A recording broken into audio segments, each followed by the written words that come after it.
Why are gas stations always built right next to other gas stations?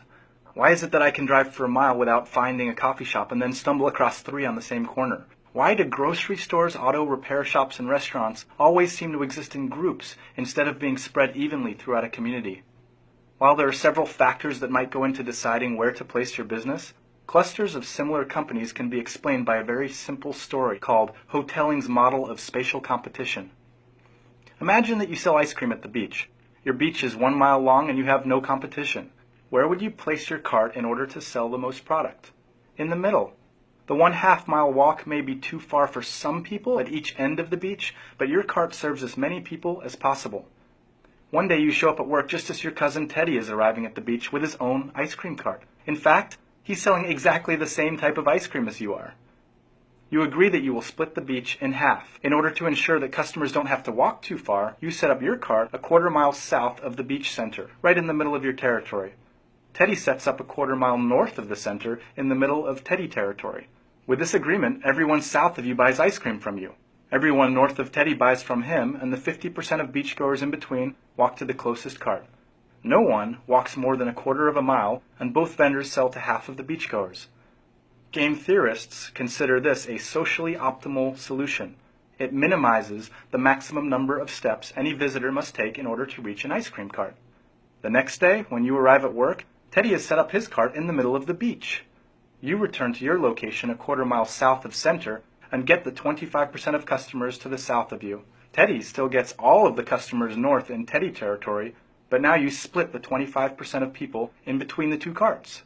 Day 3 of the ice cream wars, you get to the beach early and set up right in the center of Teddy territory, assuming you'll serve the 75% of beachgoers to your south, leaving your cousin to sell to the 25% of customers to the north.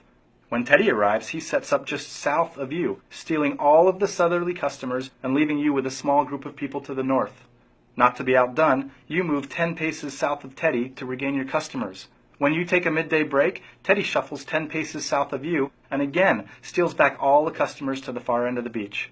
Throughout the course of the day, both of you continue to periodically move south towards the bulk of the ice cream buyers until both of you eventually end up at the center of the beach, back to back, each serving 50% of the ice cream hungry beachgoers. At this point, you and your competitive cousin have reached what game theorists call a Nash equilibrium, the point where neither of you can improve your position by deviating from your current strategy. Your original strategy, where you were each a 1/4 mile from the middle of the beach, didn't last because it wasn't a Nash equilibrium. Either of you could move your cart towards the other to sell more ice cream. With both of you now in the center of the beach, you can't reposition your cart closer to your furthest customers without making your current customers worse off.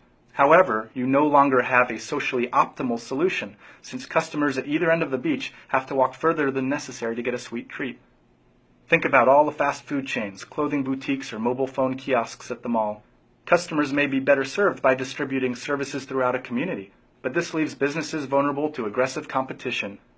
In the real world, customers come from more than one direction, and businesses are free to compete with marketing strategies, by differentiating their product line, and with price cuts. But at the heart of their strategy, companies like to keep their competition as close as possible.